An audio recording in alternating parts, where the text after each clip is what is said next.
The Jets just announced that Davante Adams has been released, and the next question for the fans are, who are the Jets going to target in free agency to bolster this wide receiver room in 2025? The good news, the Jets already have their wide receiver of the future in Garrett Wilson, but aside from that, the wide receiver depth at this team is a bit suspect. So in this video, we're going to break down some of the targets that the Jets could bring in this coming free agency.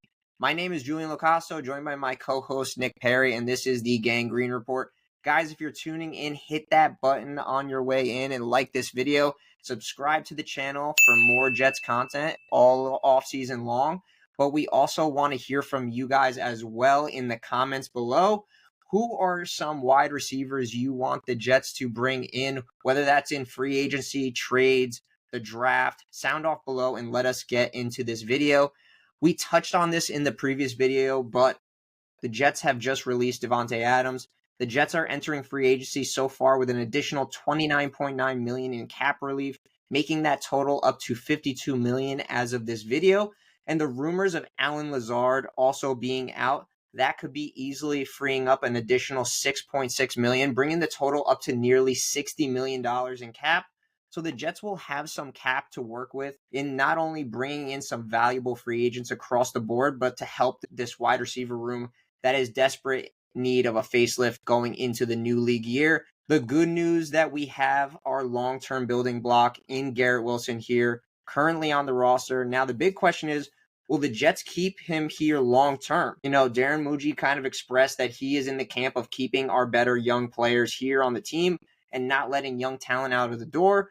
Plus, there's have been some rumblings that Garrett would like to be extended and looking for a contract north of $30 million per year. I can definitely see Garrett getting a 4-year, $120 million extension to be with the team for the foreseeable future. Mind you, the cap goes up yet again, so an extension now can bode well for the Jets, making that extension more and more favorable going down the line when the cap inevitably goes up yet again. But the problem is, outside of Garrett Wilson, the Jets still have Malachi Corley under contract, who was kind of highly coveted going into the old regime with Joe Douglas and Robert Saleh. But for some reason, he never got the opportunity to showcase what he could do at this level. I still love his upside coming out of Western Kentucky. He was known as the Yak King, someone who that routinely picked up tons of yards after the catch, acting like a running back with the ball in his hands and barreling through defenders at the collegiate level. Hopefully, Tanner Angstrand and his new offensive coaching staff has a plan for him because I don't think this could be I think this could be a really great gadget player to have working in the slot and in certain packages for the upcoming season, especially as a depth piece for the Jets. And aside from him, you have Xavier Gipson, who again is primarily a slot guy that hasn't really shown much signs of progression, being that he was a UDFA signing that kind of gave us that miracle moment against the Bills in the opener. But of course, he hasn't really done much since then, been really lackluster, being a guy that routinely drops punts or fails to kind of progress the ball upfield for us. So I don't see this as a long-term option on this team. And if anything, maybe even a cut candidate with some new blood coming in with free agency in the draft. So let's get kicked off with some free agency targets that the Jets can look to in free agent market. Nick, start us off. What is going on? So first guy I was kind of thinking of right off the bat, somebody close to home, Darius Slayton. He'd be a great pickup. He's 6'1", 200 pounds. Obviously coming from that New York Giants team with a revolving door at QB, kind of in the last couple seasons, either with Daniel Jones being hurt or a bench for Tommy DeVito. They played Tyrod Taylor against us for one game. He got hurt, and then Tommy DeVito came in. I think he still has a lot left in the tank. Just being from that team, keep him close to home, keep him happy. Him and his family, keep them happy. Market value, according to Sport Track, would put him at 3 years, $47 million. I feel like it is a little bit of an overpay, only because he did have a high drop rate last season. Again, it was a high drop rate. Did not have a solid starting QB. Could have had something to play with it, sure, but still high drop rate, coming off a back-to-back 600-plus yard season with 2 TDs last year and then 4 the year before. So he does show a lot of potential. Like I said, a lot left in the tank. Also brings a good vet present. I think he's on year 6, if I'm not mistaken. Yeah, I And believe also, so. 6. So, I mean, and keeps him close to home. So, and which would be a good incentive to sign with us. Yeah, exactly. And I think that goes really well with a guy that I have on my next option, and that's Nick Westbrook-Ikhine, wide receiver from the Titans. I know we all know about the Tim Patricks of the world and the Josh Palmers I think more than likely we'll see a Tim Patrick on this roster since he's a Detroit guy that can kind of help instill the offense. But another name I like as an under the radar signing is Nick Westbrook-Akine, wide receiver from Tennessee Titans. And I know what you're all thinking, a guy from the Titans, he must be terrible. Well, this is a player that the Titans fans have really grown to love and don't want to lose this offseason after leading the team in touchdowns last season at 9 for the season, which was actually 8th ranked in the league. So this is a player that is well liked in the locker room. He's developed really well over the last couple of years and is still only 27 years old.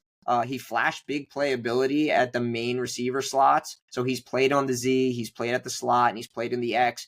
So he has that positional versatility, and he can offer build-up speed on the perimeter and size to complement Garrett at 6'2", 211 pounds. He could be schemed on third-level throws, and he's willing to block in the run game, which is really, really pivotal for us because I have a feeling we're going to be a really run-heavy team this year. So having wide receivers that are big-bodied receivers that can block willingly on the outside for Breece and Braylon Allen and Davis, I think those are going to be really special for us as an offense because I think we're going to run the ball really, really well this year, or at least try to run the ball, which we failed to do a lot last year. We were one of the top passing offenses last year, so I think having a receiver like this adds some versatility to the room, some upside with more targets and more game time action. And I think he also provides a lot of special teams reps as well. So this is somebody that I really, really like as an under the radar guy. And I know you have one more for us, Nick. So talk about him. Yeah, I think the last guy on the radar for the Jets should be De'Ami Brown. De'Ami Brown out of for the Commanders, the wide receiver. He again kind of close to home. Another incentive sign with us, not too far away. Big thing that jumps out about Brown is that he's only 25 years old. He's been in the league 4 seasons already, so he came in as that really young guy. Gives you like that Braylon Allen look coming in, the youngest player in the NFL last year. He was on the field for 40% of the snaps, only had 30 receptions for 308 yards and 1 touchdown in the regular season, which doesn't pop off the charts at you. It's not an eye catcher. But what has people interested is that he is obviously super young, wide receiver, brings 4 years, like you said, of talent. And Jaden Daniels, one of Jaden Daniels' most reliable targets in the postseason last year, which he caught 14 passes, and he led the team with 29 yards. And don't forget, they made that unbelievable run to the NFC Championship, play the Eagles, fortunately fell short. But his best attribute, straight line speed. AG loves speed. I mean, look at the team he came from, Jahmyr Gibbs, J-Mo. AG talked a lot about his love for speed and how it can really cause problems for opposing defenses. Even to go with what you just said, hopefully becoming a more run-heavy team, since you have that Breece and you have Braylon Allen, he could really cause problems for opposing defenses when you match them up with speed.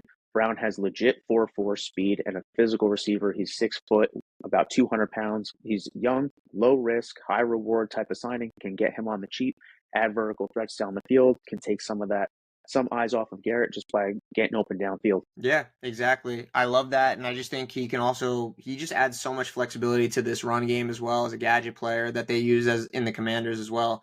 So I like that signing a lot.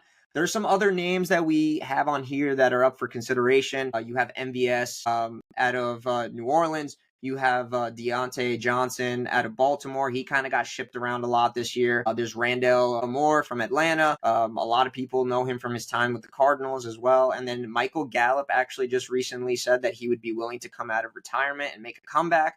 Who knows if he's going to be in shape or somebody that we can really have as an option. But those are some names that can also be on the market. A lot of older prospects, some names that could potentially be some depth pieces or low budget signings for the Jets. But guys, obviously the Jets will be doing their homework on the guys available in free agency, even those who we didn't touch on. But those are some names we will be keeping an eye on that may provide an immediate impact for this team in 2025. You guys let us know in the comments below who you want to see the Jets bring in free agency at the wide receiver position. Like this video if you haven't already. Subscribe to the channel if you're new. And as always, guys, go Jets.